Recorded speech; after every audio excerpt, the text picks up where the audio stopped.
Oh, hello. Hello and welcome. Hello. Hey JJ. Hello, Morgan. It's nice to see you. It's nice to see you too. We're both just also discussing our current sleep status as we just had the time change. Yes, I am a winner in this time change because I go to bed super duper uber early. And so everyone on Monday was like, screw this time zone, it sucks for me. And I was like, oh, I loved it. It was a great excuse to go to bed at 6:30. Yeah, lots of people feeling groggy and concentration issues, memory issues, fatigue issues, which are all signs of sleep deprivation Yes. or inadequate sleep. And that's what we're talking about today.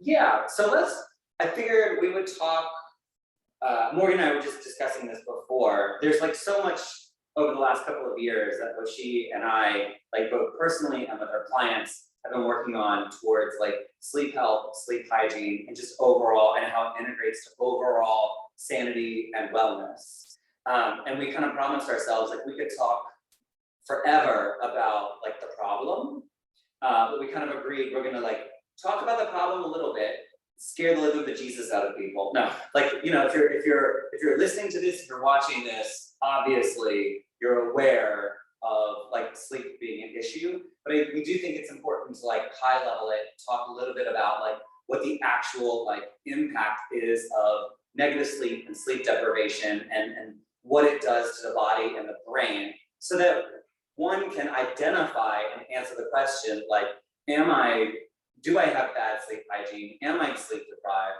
Like, so that we can like, so that you can acknowledge like where you are in the spectrum and how far we have to go. But then we want to spend most of the time talking about like actual science and actual like practices that either we have personally done ourselves or that we have worked with our clients to do to like actually improve their sleep.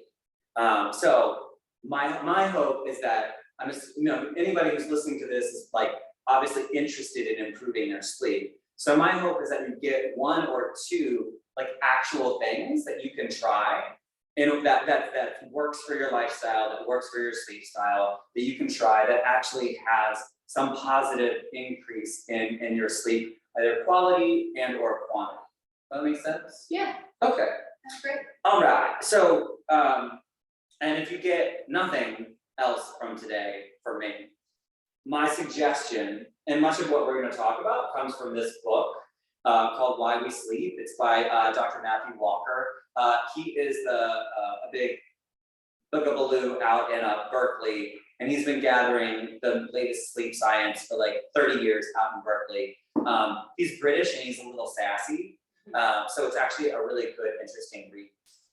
And what I took away from this book, when he goes all about, back to like caveman days, but into present day to talk about like what happens when we sleep, why we've evolved to sleep the way that we do. And I just remember when I was reading it, and he talks about like what happens like in the brain and in the body during certain physical stages of sleep. And at one point he talks about how like at this exact moment in sleep, like your brain is kind of going off and forward and backward and lighting up like a carousel. And I thought, I've actually like physically felt that. And I've never known like what that like feeling is, right? Yeah. Or he talks a little bit about that time, like as you're like drifting away, and you're like halfway in consciousness, halfway out of consciousness, like what is happening in the body. And I'm like, I've felt that. So like, it's really interesting. And I felt that it's kind of a positive, like knowing why we sleep certain ways and what's happening with the body and what's happening with the brain, just knowing that information and kind of marinating in it made me more like sleep aware. And I will note, like I struggle, like many of my clients and friends know, I've struggled for years with insomnia. I don't presently, which is great. But I do remember after reading this book and being made aware of some of these things, naturally, I don't know if it was just bringing my awareness to it, made me like actually do the things I know I needed to do. But after reading this book, I started to notice improvements in my sleep. So that is one suggestion for me if you get nothing else. Absolutely. I'm gonna let you talk a little bit about the boogeyman and why sleep is so important. Yeah, so I kind of just took a couple of notes from, I won't say it from the book and what he was describing, about like 3 of the main cognitive benefits of sleep is that you have improved memory, improved creativity, and also improved motor task performance. So the ability to move through our lives without maybe stumbling or tripping, or also being able to respond to things quickly. They call it the startle reflex, and that is if you are sleep deprived or a number of other things in a stress state, you're more likely to kind of startle and jump at like maybe someone just walking beside you, but your peripheral vision's like, ah, what happened? And so you're more likely to startle, and that also can create an innate stress response. And as personal trainers, I mean, a large portion of the people who I work with, like either come to me specifically because they want to lose weight, lose fat, or at least tell me, yeah, I want to improve my mobility, I want to move more, I want to be healthy, and if I lose a couple of pounds, that'd be great, because I have, X number of pounds to lose. I will tell you, one of the main reasons why I started to clean up my sleep and really make it my number one priority above anything else was a couple of years ago. I was super duper stressed out, working like an insane person, going to school part-time, and I was working out like a lunatic, and I was actually gaining fat. And I was on a calorie deficit. I mean, I was super duper struggling to figure out like what was going on. And I went and had some metabolic tests done, and I actually was told by a wellness professional, like, you need to clean up your sleep, and like what happens to the body. So a couple of things. If you're chronically underslept and your sleep and recovery is super duper low, your body's response often is to hold on to body fat, and it's very hard not only not to maintain weight, but it's hard not to gain weight if you're chronically underslept. And interesting, and I experience this, and a lot of my clients experience this, that on days where you are getting terrible sleep, and we'll talk about like what terrible sleep is like and what the bell curve looks like for people in a bit, but they're like, when I'm sleep deprived, like all I want to do is eat chips and candy. And what happens like when we sleep and is that's the time that our brain is getting the food that it needs. Like much of the regenerative processes and literally like giving the brain the sugars that it needs to function happens when we sleep. So if we cut that short, we're actually starving our brain, like we are literally starving our brain of food, of nourishment. And the body, the brain will not allow that to happen. And so that's why if you notice, like when you're super duper underslept, why you want to eat nothing but sugar and simple carbs, is that's the brain's, it's begging for its life. It's gonna force you to eat simple sugars because it needs the food to process stuff. Yeah, and because it's working so hard to keep us going, it also is gonna pull from other resources. So we might have less ability to control our emotional states. We might have less ability to control our cognitive states or our creative states, because the brain is like, well, I'm trying to just make us get through this day. And so I don't have any additional resources that I can use on, controlling your emotional state or controlling your cognitive states. And so it'll just pull resources because it's trying to get you through the day. And that's why good sleep quality is really important for affecting some of the boogeyman things that we talk about is like poor sleep can affect your metabolism, as JJ was just describing, right? You might notice that like when you go on a vacation, you might lose a couple pounds because you're more restful, you're just in a more restful state, you're relaxing, you might even wake up when the sun comes up and go to sleep when the sun goes down, and all of that will help your metabolic function work more appropriately. Also, our immune health is tied to our sleep, so we can have decreased immune health. We can have increased cancer growth, increased rates of mental illness, varying on wide scales there. And also it impacts our cardiovascular system and our reproductive system. So he does a lot of talk on research on like all sorts of different types of people. One of them being athletes, and athletes, like their overall cardiovascular performance and their overall performance in whatever sport or thing that they're training in is decreased with poor night's sleep. So we want to make sure that we get good sleep quality, and I think we can move into like, what is good sleep quality and like what is sleep hygiene? One last one, and I know you can't see this. I'm gonna like zoom in real. This is my favorite part of this book, and I can kind of relate to this. So a lot of people, anyway, so I'm gonna zoom this in. So this guy, if you look at this, all right, these are spider webs, all right? Just kind of take like a little visual look. This nice, beautiful spider web, this is a normal spider web, all right? And then you can see some of these other spider webs are like total shit shows, right? And so what they did, and I know humans aren't spiders, at least, most of us aren't, but I related to it. If you look at, they gave spiders different stimuluses. So they gave spiders LSD. And it mildly messed up the web. Meaning, and they're making the correlation between a spider's web, which is its home, which is its mechanism for food. The spider's web is a symbolism of its productivity and brain health, right?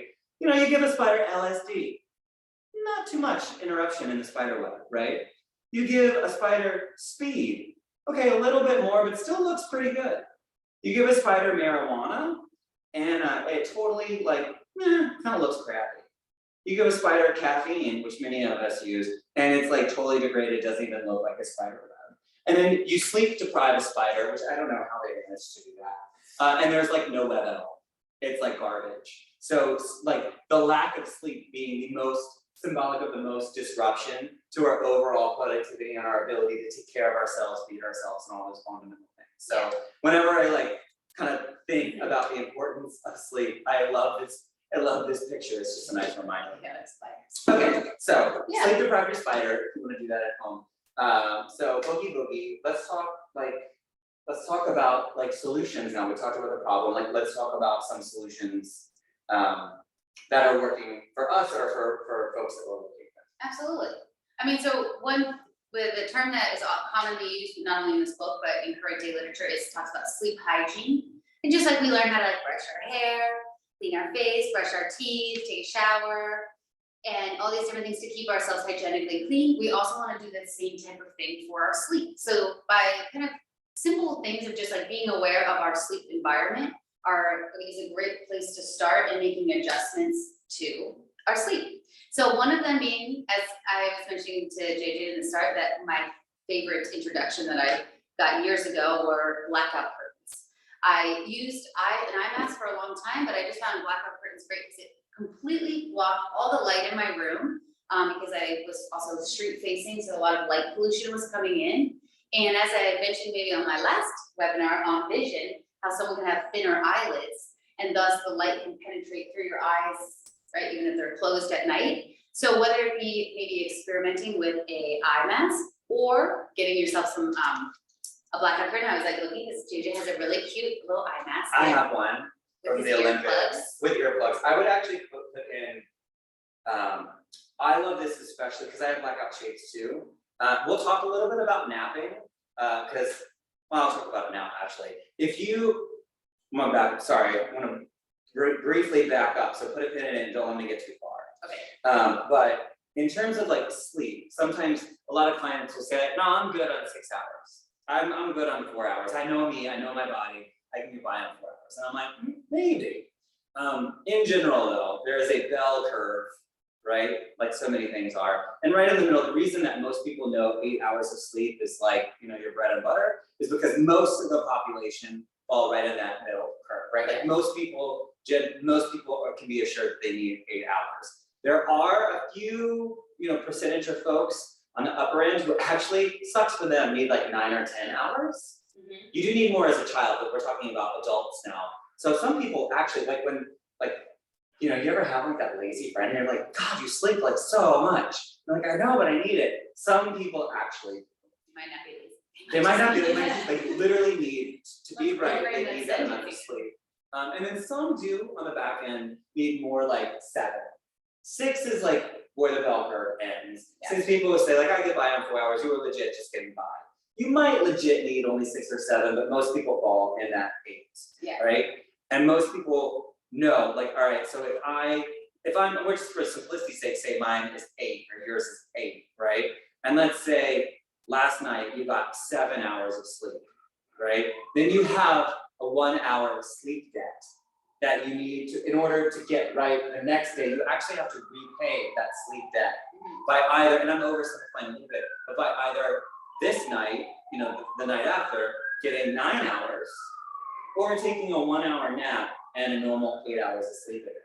Yeah. Your sleep debt compounds.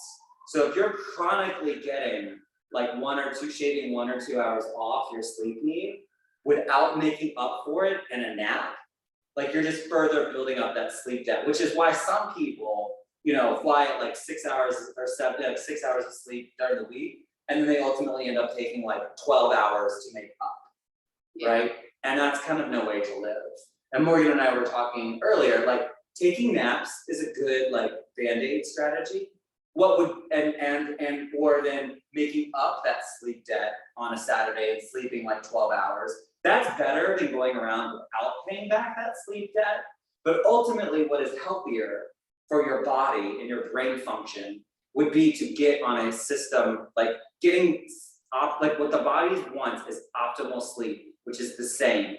Ideally, you're going to bed and getting up at the same time, like 7 days a week, right? And so that's what the body strives for. So like, I wanted to back that up just so that people know, like that is the ideal. Yeah. Obviously, we fall short on ideals all over the place, and you're not gonna go from being like the sleep deprived, sub-ideal to perfect overnight.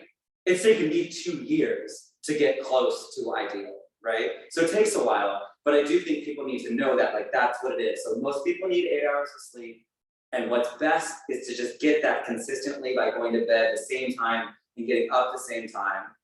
And note that if you fall short of it by catching up with a nap or catching up at the end of the week is better than not, okay? Okay, so. But if I was to continue with the nap, there was a lot of research in the book relating napping and improved cognitive function. So like specifically cognitive function in terms of memory. Like I'm gonna look at this piece of paper and I'm gonna remember the phone numbers on it or the names or like actual fact information that I need to retain and remember.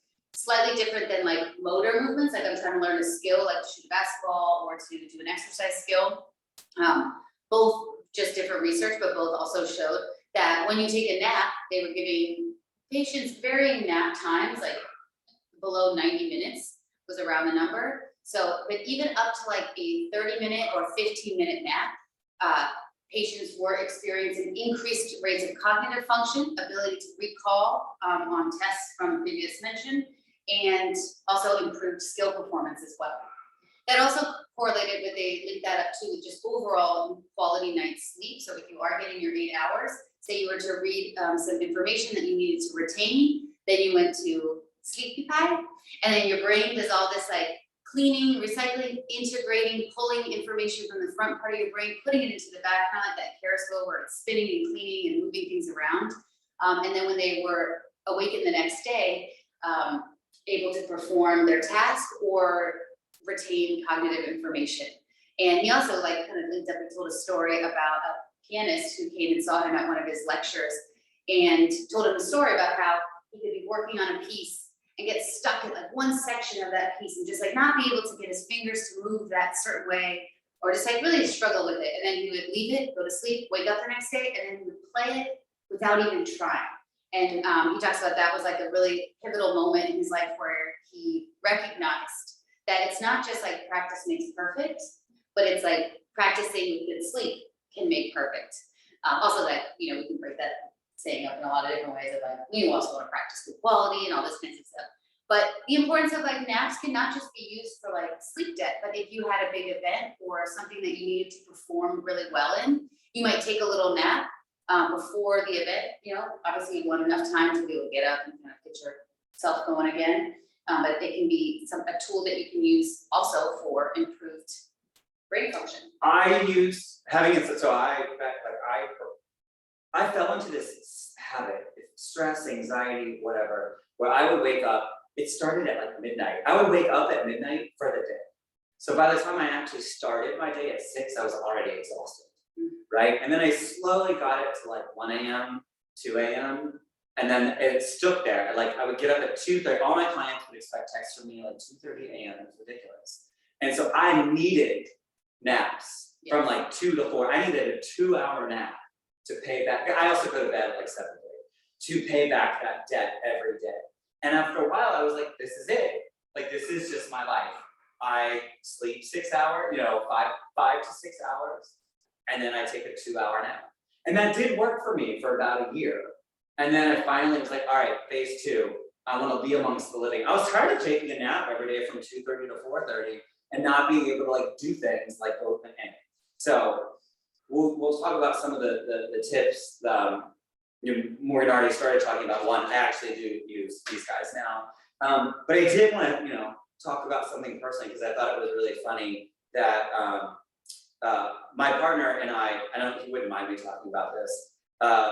There's just every human is dealing with a just shitstorm of stress, whether it's like conscious stress of work, family, or it's the sort of below, unconscious or subconscious stress of, hey, we might be at war and we're coming out of a pandemic and all that stuff.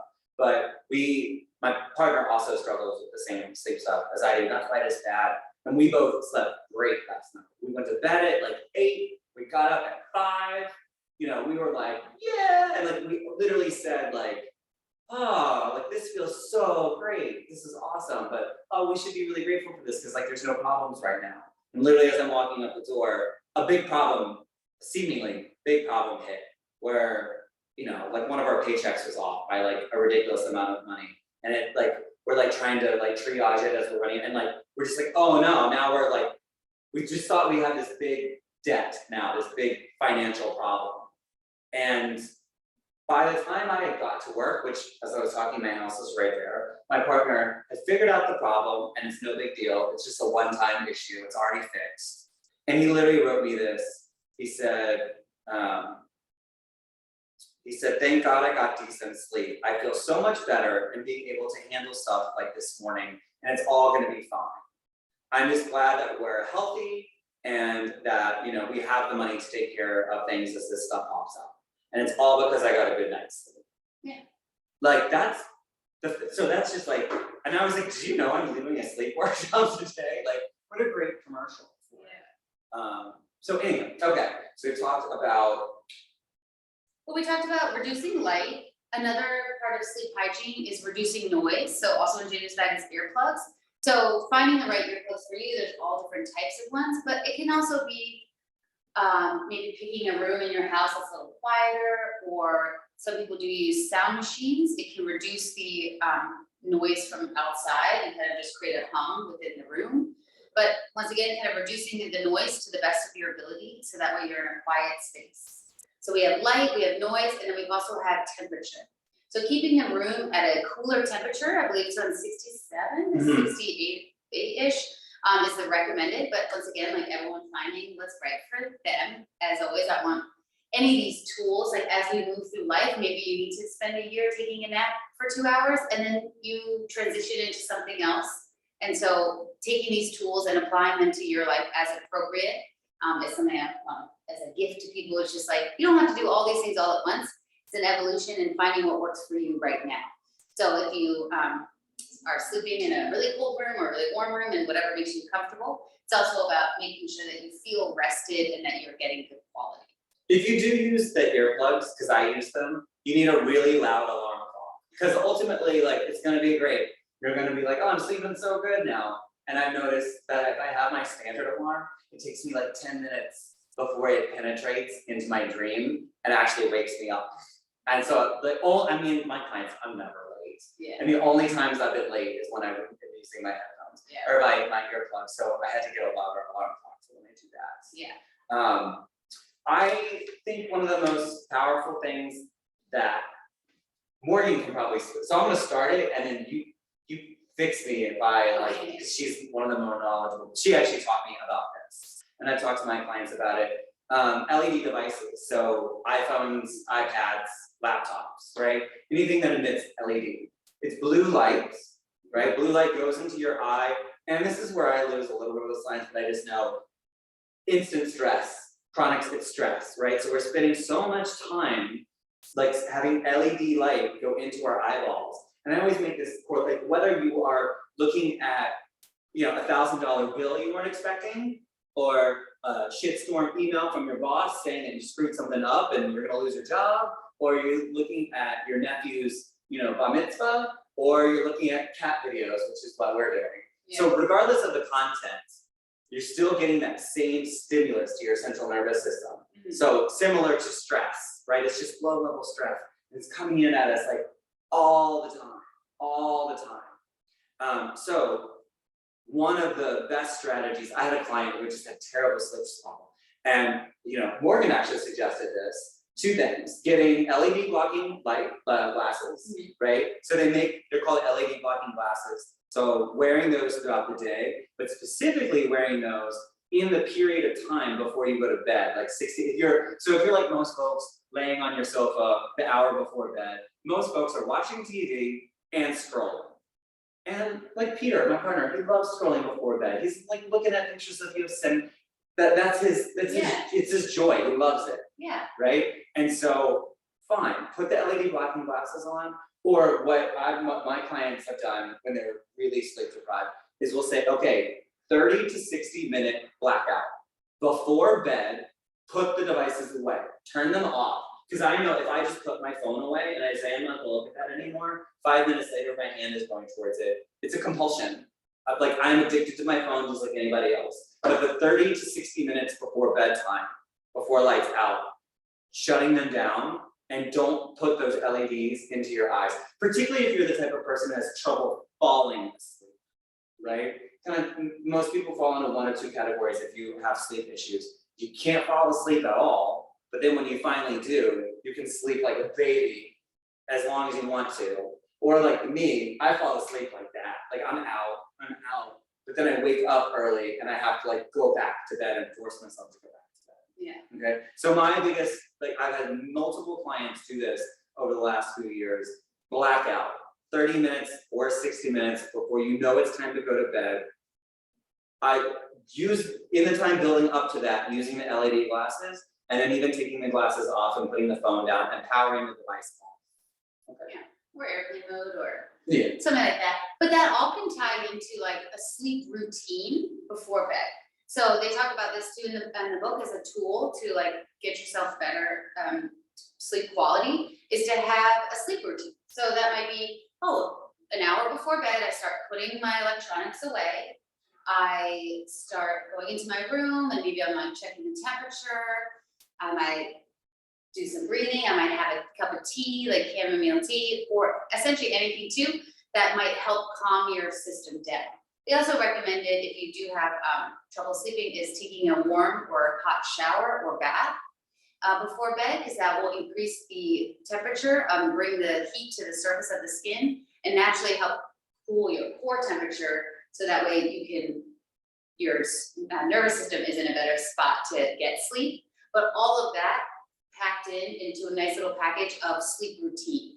So just taking a gander at your sleep routine. What am I doing 30 minutes to an hour before I go to sleep? Sometimes people don't even think about it, especially if we're really busy, we're running around and our head hits the pillow and that's it.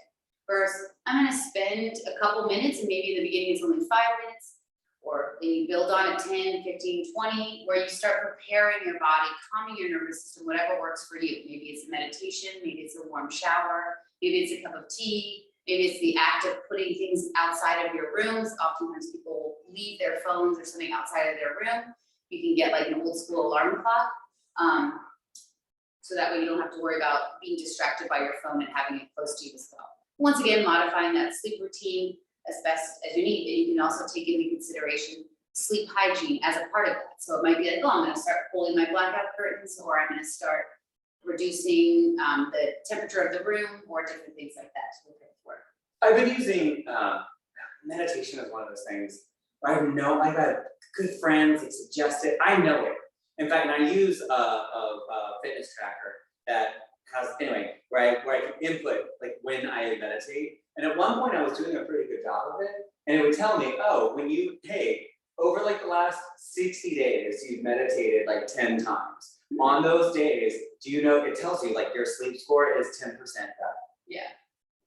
But then I stopped, because meditation is like the easiest thing to put up, because if you're in the stress of it, you're like, no, but let me just send one more email and let me just respond to one more thing and let me do.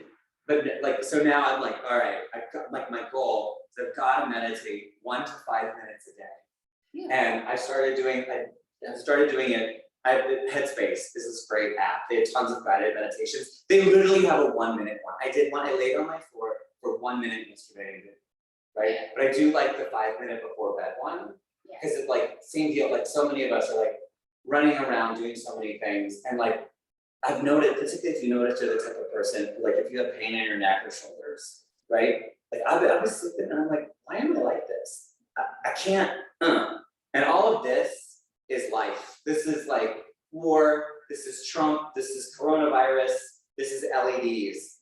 Yeah, And what the meditation does is it makes you focus and it gives you cues and guidance on, it basically is just a way to facilitate deep diaphragmatic breathing.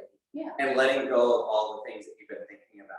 So if you're the type of person who your head hits the pillow, and like there are memes about it on Instagram now all the time, and you're one of those people who your head hits the pillow and it's like, you know, you're thinking about solving all the world's problems. You're reviewing the day and like, you know, you're not particularly focusing on the 9 things that went well. You're just looking at that one shitty email or that one, you know, nasty comment from your partner or like whatever. If your brain starts spinning, I highly suggest getting a guided app. There's Calm, there's Headspace, there's all of those, and just listening to it for like literally up to like 1 to 5 minutes usually does the trick for me. yeah.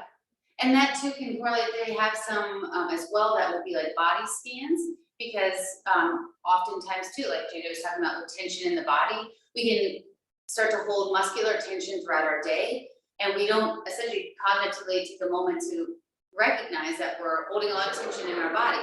And so there are meditations, and also just doing a self body scan of maybe I like squeeze my fingers and then feel them relax. I squeeze my arms and then I feel them relax. And I can do that throughout my whole body, squeeze my face, feel it relax.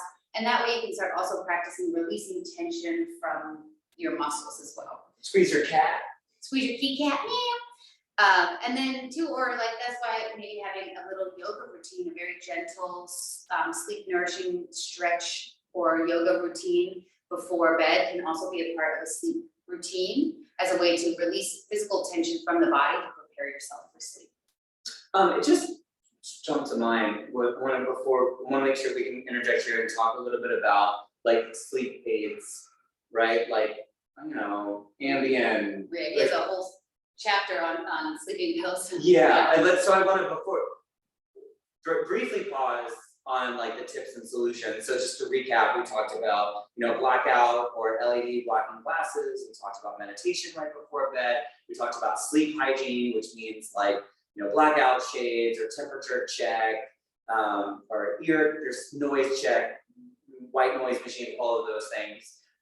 Brief pause on solutions, and those I think are super powerful. Like truly. Honestly, yeah, you can make big progress with just that. We'll talk about other things too, but interject and talk a little bit, because ultimately my clients are like, oh no, I take melatonin, it's fine. Or no, it's fine, I take Ambien, which is trippy. So I've talked to doctors about this, and we can also then read this about it. So let's tackle like the Ambien stuff briefly, and talk about like why that isn't the ideal solution. Yeah. Well, I mean, for varying reasons, we have like long-term effects on brain health, but also we didn't necessarily go deep dive into it, but there are 2 stages of sleep, at least in this they classified as like non-REM and REM. Non-REM is like deep sleep. That's when like everything kind of goes into the deeper parts of our brain and we get a lot of rest. But we have cycles as we're sleeping where we then move into REM sleep, which is the rapid eye movement sleep. And this is where we're a little bit more in our frontal and our brain is actually more awake, is more like a awake state than when it's in non-REM sleep, which is 10 times slower than your awake state. And we're moving through that throughout the night. And that also like being able to move through non-REM and REM sleep is not only how we process and integrate information, but also allows us to then be able to put forth like, what are we gonna do with that information so we can problem solve, integrate and with our skills. And essentially what the research is showing is that by using sleep medications, we are not going through those full cycles. And because those cycles are so important to your overall sleep quality throughout time, by not going through those REM and non-REM sleeps in a natural flow, we're missing a lot of the repair and restorative things, and they're having long-term effects on not only overall sleep quality, so your ability to sleep without it, but also cognitive function and brain health in terms of synapses being able to fire and integrate and all these kinds of things. Perfect. So in general, like when my clients are like, no, you know, I have a prescription for these things and I need it, I always tell them, I'm not a doctor, right? I'm just telling you, this is what the research shows, that is knocking you out and you are down, but you're not actually getting the quality sleep that you need. So continue working with your doctor, Yes. challenge your doctor on it, see what they know, and set a short-term goal. Okay, I'm gonna continue to use this tool, this less than ideal tool, but figure out your long game to get off of it ideally, right? Similar with melatonin, I'll just be real brief. If you're using I think you probably will have a different view than me. I would say if you're using melatonin and you think it works for you, great, keep doing it. Placebo is placebo still works. The science suggests that it is placebo, that it doesn't actually do anything for like our type of sleep, that really melatonin is only designed to counteract and work on long-term jet lag, like long jet lags. So if you're going on like, a ginormous trip, right, for a long period of time and you need to reacclimate, that melatonin supplementation can help with that. But in general, I think we agree, you're just like messing with your hormones. Yes, because melatonin is a hormone that we create within our body. And if I went back to our vision talk, I talked about how like light coming through our eyes goes into the super fun word of our supracliatic nuclei, which then informs the pineal gland to generate melatonin, which then can be released in the evening time for sleep. So when we're taking artificial melatonin, we are essentially taking away our body's ability to create its own melatonin, and thus creating one, a dependency on it, but two, creating unnatural imbalances when we take it off, because oftentimes a lot of the melatonin comes in high dosage, and you really only need, if you are going to use it, a small portion. But as JJ mentioned, we're not doctors, so we do inform everyone, if you have any like real sleep issues or any issues in general, please always consult your doctor. And Western medicine has a place and medications have their place. And so we're just giving other suggestions that things to explore and to consider. Because when you think about it too, like most hormones sold over the counter are illegal. So it's just interesting that, this hormone didn't qualify in the category. It is a little bit less dangerous than like growth hormones, but it is still in the same category. It is a hormone that our bodies should be able to make. And by artificially taking it, it can have long-term ramifications on how things are functioning in our brain. I used to take it because I just thought, whatever I'll take before I do this. And after learning this, I was like, I'm just gonna stop. It's expensive, really I'm cheap. And I'm like, if the science says it's not doing anything, then I'm gonna stop taking it. And miraculously, I actually get better sleep now without it. Yeah. So anyhow. So we have covered a lot here today too. I think one of the last ones too that was a big, were two things, I guess, if I summarize them from the list on the book, was not having alcohol before bed as well. Once again, for varying reasons of how it affects our brain chemistry, but also our metabolism. So you might find that if you've had a couple glasses of wine, you can fall asleep because it has that sedative effect in the beginning. But then once the sugar kind of gets into the bloodstream, you might find yourself waking up in the middle of the night and having a hard time going back to sleep. It's also going to prevent you from accessing REM sleep, which is, once again, we need both. So not accessing one or the other is not good, but with REM sleep in particular, it's the integration phase of like being able to put our things that we've learned throughout the day and connect them with other things in our brain. Like, I did this thing today and it's connected with this, and I'm kind of building puzzle pieces so that way my brain can function. And it takes that away if we have it. Same with food. I mean, a little bit different than alcohol. Because alcohol is a poison. Yes. But and everyone's body is a unique snowflake, but in general, like not eating a heavy meal and going right to bed because your body's gonna be digesting that, and that would usually wake you up in the middle of the night.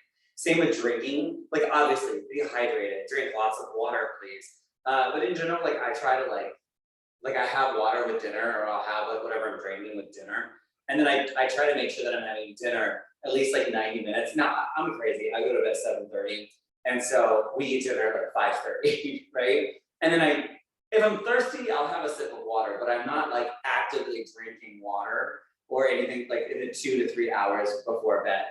Because I don't want to have to get up and pee. And as you get older, the more you're gonna have to get up and pee in the middle of the night. Yes, right? He does talk about that with bladder strain control. And I think about I try to have the majority, my goal in that doesn't always happen, but my goal is to try and have my water consumption done by dinner time. For that same fact of like, trying to prevent from like sleep disruption because you have to wake up and pee. Now, if you do have to wake up and go to the bathroom, he does make recommendations, which I also like, getting some maybe like low track lights or little night lights on the ground, so that way you don't have to turn on a light and expose yourself to a bright light in the middle, you know, if you're waking up to go to the bathroom. So that way you can once again keep the light as dark as possible, but also safety, so And if you're, you're not stumbling and falling. everyone scrolls their phone when they're sitting on the toilet. Everybody, don't do it in the middle of the night. Leave your phone down, right? Leave your phone down. Ideally, it's kind of the game as a person who's also had my own sleep issues throughout my life and still, you know, always trying to improve. Is not immediately like when you wake up and if you can't sleep, you toss and turn, like, oh, I'll watch a TV show. Oh, I'll look at my phone. And seeing if you can go as long as possible, and if anything, trying to not look at your phone at all, because as JJ mentioned, with the light coming in with the LED light, it is sending a signal once again to your brain that it is the middle of the day times more. And so it's actually going to keep you awake versus allowing you to go to sleep. So doing your best to not look at a screen. If you do want to do something because you really can't sleep, reading a book or writing in a journal or doing something where, once again, you don't have to have a lot of bright light shining right into your eyes. Yeah, I'll do this. I actually do this. It seems like, oh, it's but I'm like up, I'm thinking about the world's problems, I'm thinking about, you know, my, you know, mother-in-law's issues and my 3 clients that, you know, are out spinning, the brain is spinning. And I don't wanna grab my phone for LEDs and like grab that meditation app. I'll lay on my back, like, you know, child's pose in my bed, like on my back. Which I wanna talk about position in a minute. And then I will breathe deep through my belly and I'll do 10, right? Box breathing, right? I'll try to inhale for a count, whatever my inhale count is, whatever feels natural, like 1, 2, 3, and then I'll hold it for 1, 2, 3, and then I'll try to exhale twice as long, so 6. So I'll just try to do 10 deep breaths, and legit, I will start to chill, right?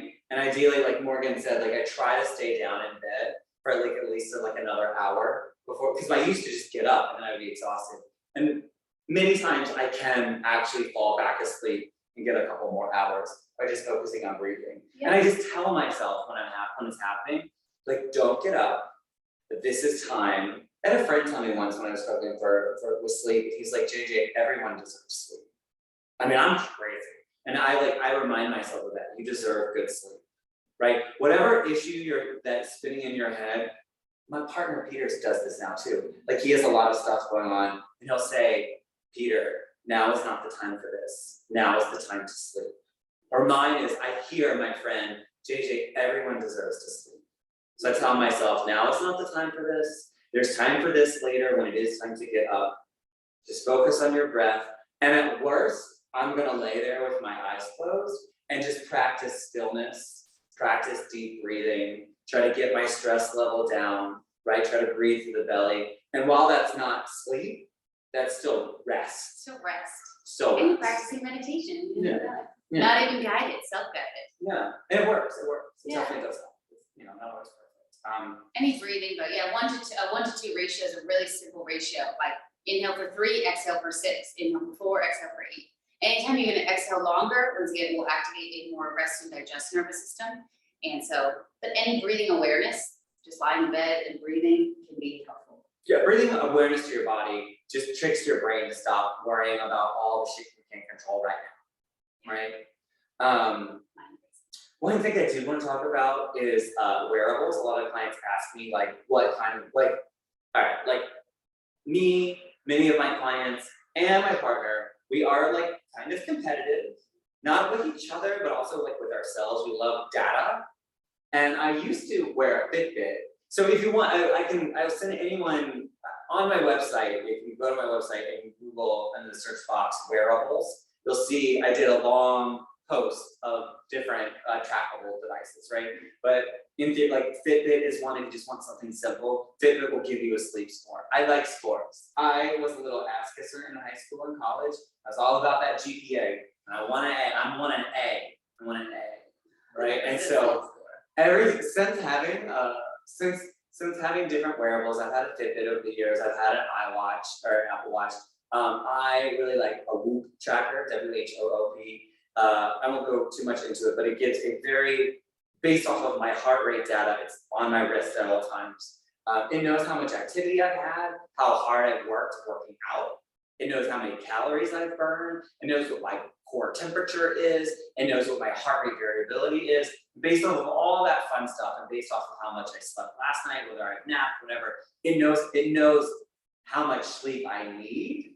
It tells me when to go to bed. It's great. It tells me, oh, you worked out really hard the last 2 days. So I know you normally go to bed at 8 and get up at 3:30, but if you're getting up at 3:30, and based off of your kind of less than perfect sleep last night and lots of activity over the last 2 days, you need to go to bed at 7:30 today.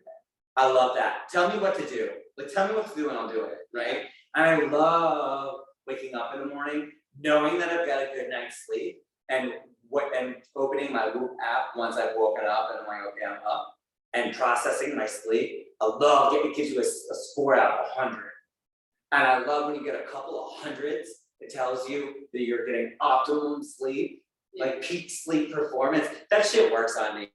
Like, I like a grade. And so I actually will find myself like going to bed earlier because I want to get a good sleep score the next day. So if you're one of those A-type people who likes getting A's, sometimes I have found other clients are the same. I know Dan's on here, he has a Whoop tracker and we really like it. Like, it keeps us honest, right? Like, me and Dan and our friend Kimberly, like, we'll text each, like, when I get 100, like, I text those fuckers. I'm like, hi, I got 100. And like, it's just fun. It's just another way of sharing, like, I don't know, just depending on what motivates you, it might be a good thing to look at. Okay. If you want the less tech side, there was a series of just 3 really simple questions in the book that he reviewed of how that you can check in if you're sleep deprived.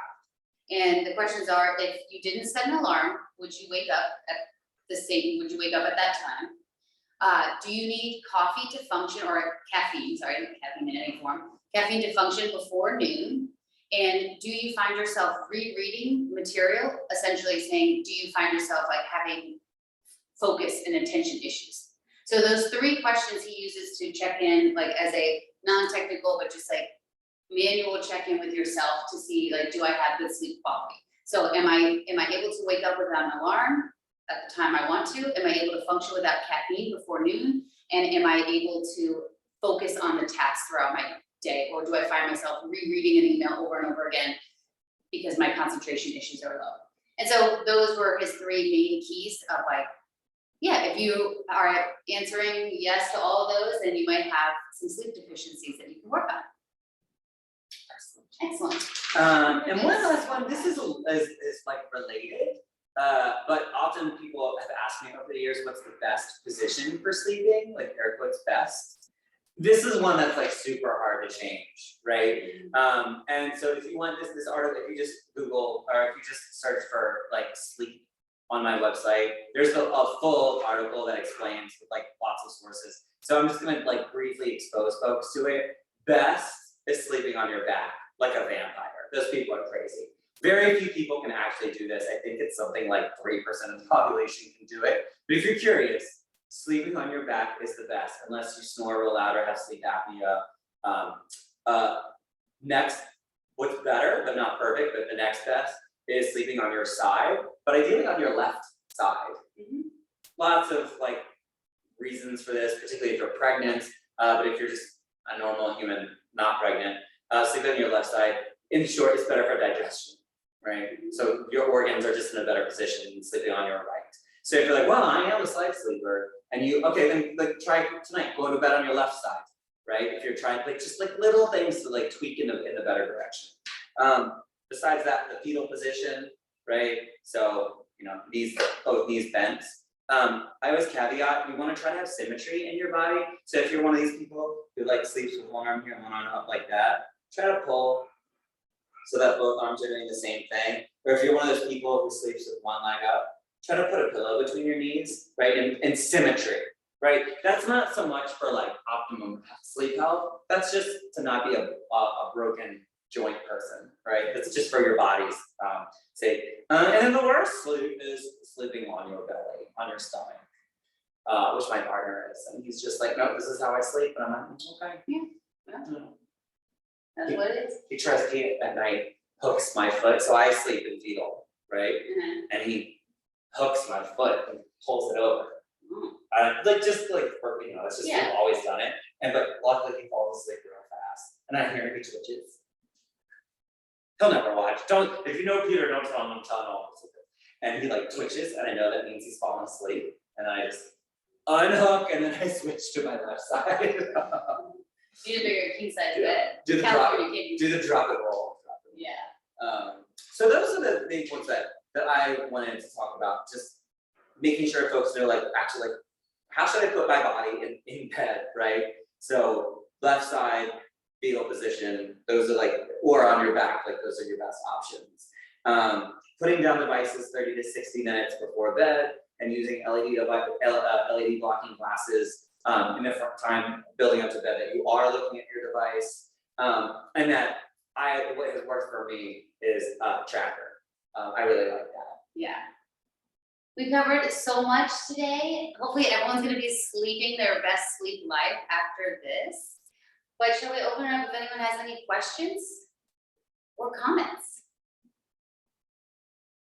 They're asleep. There's like They're asleep. taking They're that asleep. nap for auto so they can then apply all this information tonight. I just want to finish with like, it is not a fast, like anything worth doing.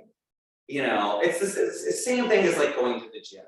Like I had to address sleep issues the same way I once had to address like exercise issues. Like I had to start, years ago when I was overweight and had poor health, like it took me a long time to get physically fit, right? Yeah. When I've been, when I hurt my back a few years ago, it took me a long time to repair that, right? So it's, it's one of those things where I want clients to just like pick one or two little things and try to do one or two little things that we talked about today and see if you can have just a little bit of an impact. And then once that kind of becomes the new normal, like then start to like layer things on.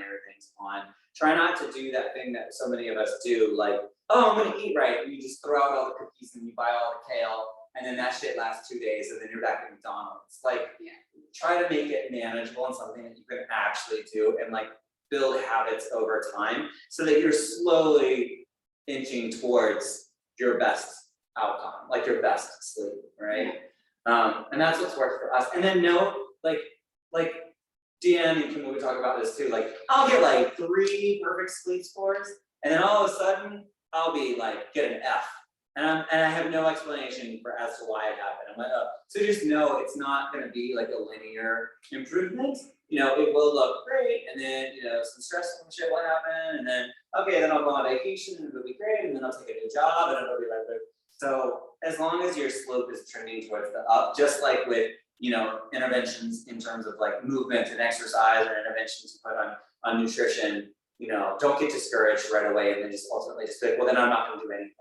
Don't get that like, if I'm not perfect, I'm not gonna try at all mentality, because you'll just continue to be miserable. Yeah, have compassion for yourself and know that it's an evolution and a practice that will adapt and change over time, but that by taking a start and exploring is worth it and will guide you along your own journey and put the power back into your own hands to take charge of your sleep, to take charge of your health, and give you tools that you can use and at different times in your life when they're appropriate. And know that you can trust yourself and your body will be your guide. Beautiful. Well, thanks gang for coming. Thank you so much, everyone, and that's a we'll, wrap. We'll see you in May. We'll post the recording, so if you wanna look at this again, if you're like, oh, what did they talk about?